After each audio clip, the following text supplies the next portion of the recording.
조금만 내릴게요.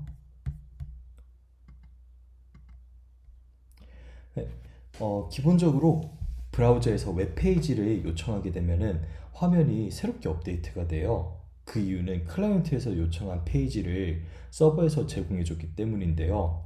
최근에는 싱글 페이지 어플리케이션이 좀 유행을 타게 되면서 유행을 탄 지는 좀 됐죠. 그렇게 되면서 서버에서 정적인 파일을 전달하는 식의 서버 사이드 렌더링을 활용할 수도 있고 아니면 데이터만 받아와서 화면상에서 업데이트를 시키는 식으로 활용을 할 수도 있어요. 그래서 브라우저는 서버로부터 반환된 값을 이제 브라우저에 반영해서 표시를 해주게 되는데요. 이러한 기능을 활용하기 위해서 자바스크립트에서는 AJAX라는 친구를 사용합니다. AJAX는 이렇게 보다시피 Asynchronous JavaScript and XML이라는 친구로서 자바스크립트를 비동기적으로 활용을 하는데 XML이라는 친구를 쓴다라는 뜻이에요. 그래서 이전에 살펴봤던 것처럼 동기적이라 함은 특정 작업 실행되고 완료될 때까지 대기하는 특징을 갖고 있고 비동기는 특정 작업이 실행되고 완료될 때까지 작업들을 줄줄이 갖고 처리를 하다가 그게 끝나면 이제 실행이 되는 식으로 하잖아요. 그래서 AJAX를 활용을 하게 되면은 이렇게 기존에 이 스태틱 파일 같은 거를 받아왔을 때는 클라이언트에서 요청을 보내면은 이 파일들을 전송을 해줘서 요 받아온 파일을 다시 새롭게 그려줘야 되기 때문에 리렌더링이 발생할 수밖에 없었어요. 그런데 이제는 AJAX 요청을 보내게 되면은 그 요청에 필요한 결과값만 데이터만 JSON 형태로 전달을 해주게 돼서 이미 그려져 있는 화면에서 그 DOM 요소에서 이 변형된 데이터만 바꿔서 그려지게 되는 거죠.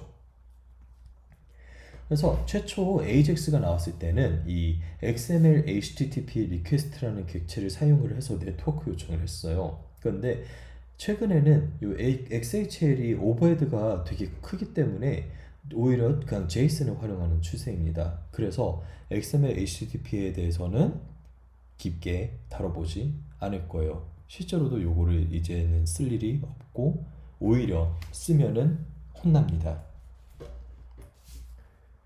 그에 비해서 이제 많이 사용되는 거는 JSON 형식 데이터 통신인데 JSON은 자바스크립트 오브젝트 노테이션으로 서버와 클라이언트 간에 주고받을 데이터 규칙이에요.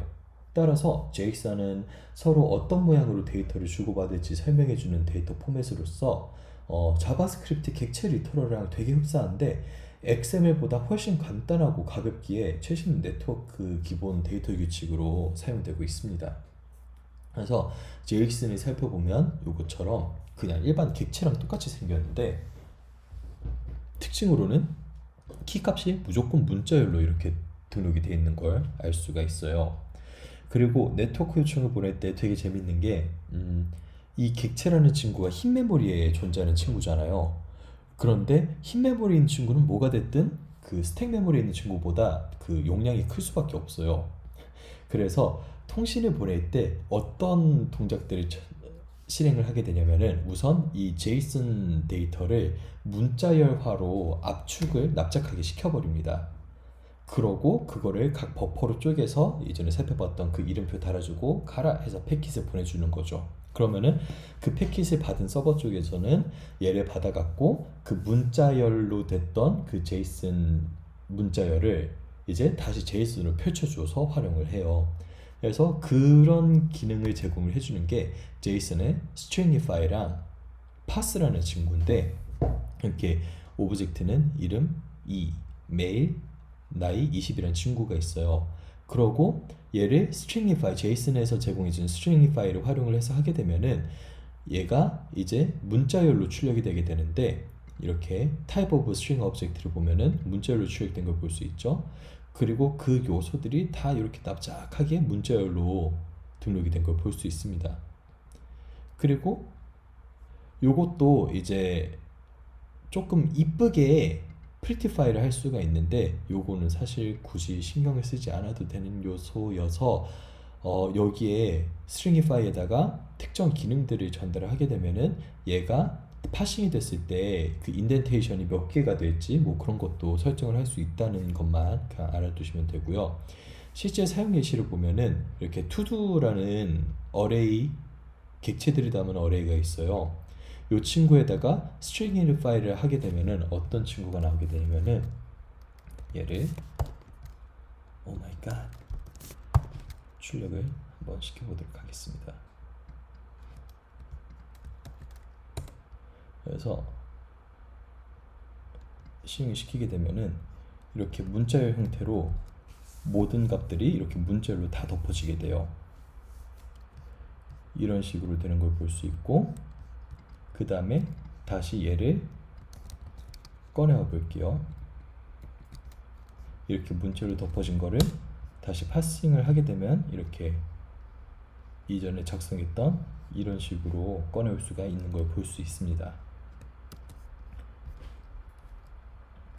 그래서 결론적으로는 AJAX는 기존의 스태틱 파일만 주고받던 네트워크 통신이 아닌 이제 필요한 데이터만 주고받을 수 있는 통신 스타일을 뜻해요.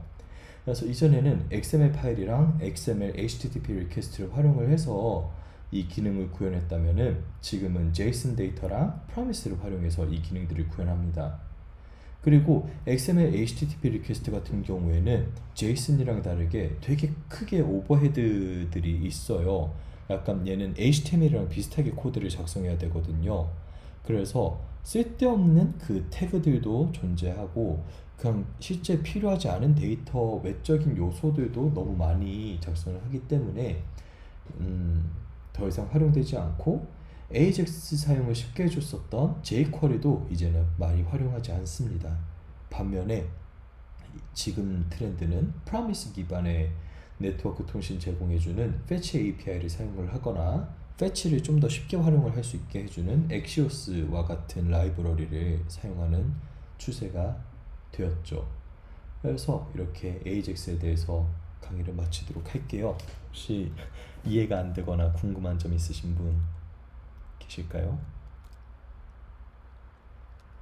네, 없었다면 AJAX에 대해선 이렇게 마치도록 하겠습니다.